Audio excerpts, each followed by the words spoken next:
எல்லாருக்கும் வணக்கம். இன்னைக்கு நான் ரிவ்யூ பண்ண போற புக்கோட name master your emotion, written by Thibaut Meurisse அப்படின்றவரு. ஸோ இந்த புக்ல அவர் என்ன அப்படி சொல்லியிருக்காரு அப்படின்னு பார்த்தீங்கன்னா, எமோஷனை நம்ம வந்து கரெக்டாக ஹேண்டில் பண்ணணும் அப்படின்னு சொல்லியிருக்காரு. ஃபார் எக்ஸாம்பிள் என்னன்னா, நீங்க ஒரு ஃபங்க்ஷனுக்கு போறீங்கன்னு வச்சுக்கோங்களேன், உங்களுக்கு வந்து ஃபுட்டு வந்து கரெக்ட் டைமுக்கு கிடைக்கல. அப்போ என்ன 1 மணிக்கே முடிக்க வேண்டிய ஃபங்க்ஷன் 2:30க்கு முடிக்கிறாங்க அப்படின்னு சொல்லிட்டு நீங்க கோவப்பட்டு, எனக்கு எப்படி தெரியுமா பசிக்குது, என்னால பசியை கண்ட்ரோல் பண்ண முடியாது அப்படின்னு சொல்லி நீங்க பயங்கரமா ஃபங்க்ஷனுக்கு நடுவில் கத்த ஆரம்பிச்சிட்டீங்கன்னா எல்லாரும் என்ன சொல்லுவாங்க, சரியான சாப்பாடு ரமணா இருப்பாங்க போலயே, ஒரு இமோஷனை கூட கரெக்டா ஹேண்டில் பண்ண தெரியல அப்படின்னு சொல்லி நம்மள பயங்கரமா திட்டுவாங்க.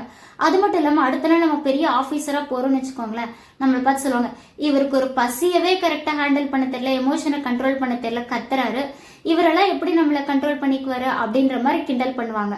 ஸோ இந்த மாதிரி தாங்க எமோஷன்றது கரெக்டாக நம்ம ஹேண்டில் பண்ணணும். இதுக்கு வந்து ரைட்டர் ஒரு ஃபார்முலா கொடுத்துருக்காரு. என்ன அப்படின்னு பார்த்தீங்கன்னா, interpretation plus identification plus reputation equal to strong emotion அப்படின்னு சொல்றாரு. என்ன மேக்ஸ்லாம் பேசுறேன்னு பாக்குறீங்களா? அப்படி இல்லைங்க. என்னன்னா, ஒரு எக்ஸாம்பிள், இப்போ உங்க முன்னாடி மாடு ஒன்று நிற்குதுன்னு வச்சுக்கோங்களேன். ஏற்கனவே உங்களுக்கு மாடை பத்தி நிறைய பேர் சொல்லியிருக்காங்க, மாடுன்னா முட்டிரும் அப்படின்னு சொல்லிட்டு, அது ஒரு ஆபத்து அப்படின்னு உங்களுக்கு தோணுதுன்னா அது மாடை பத்தினதான புரிதல், அது வந்து இன்டர்பிரிட்டேஷன். சரி, அடுத்தது, இந்த மாடு வந்து முட்டுனனால என்னென்னலாம் எத்தனை பேர் அடிபட்டிருக்காங்க அப்படின்னு உங்களுக்கு ஒரு அடையாளம்லாம் மைண்டுக்கு வருது அப்படின்னா அது ஐடென்டிஃபிகேஷன். திடீர்னு உங்களையவே மாடு துரத்துது அப்படின்னும் போது, ஐயோ மாடு துரத்துது அப்படின்னு மற்றவங்க மாதிரி நானும் கடி வாங்கிடுவணும் அப்படின்னு அடிக்கடி பயம் வருது, ரெப்புடேஷன். இந்த 3 சேர்ந்து மொத்தத்துல மாடுனாலே டேஞ்சர் உங்க மைண்டுக்கு வருது பாத்தீங்களா, அதுதான் ஸ்ட்ராங் எமோஷன்.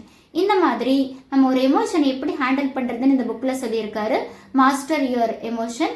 ஸோ இந்த புக்கை நீங்க கண்டிப்பா படிச்சிடணும். இதை பத்தி ஃபுல்லா தெரிஞ்சுக்கணும் அப்படின்னா கனவுகள் மேம்படும் அப்படின்ற என்னோட சேனலை ஃபாலோ பண்ணுங்க. தேங்க்யூ.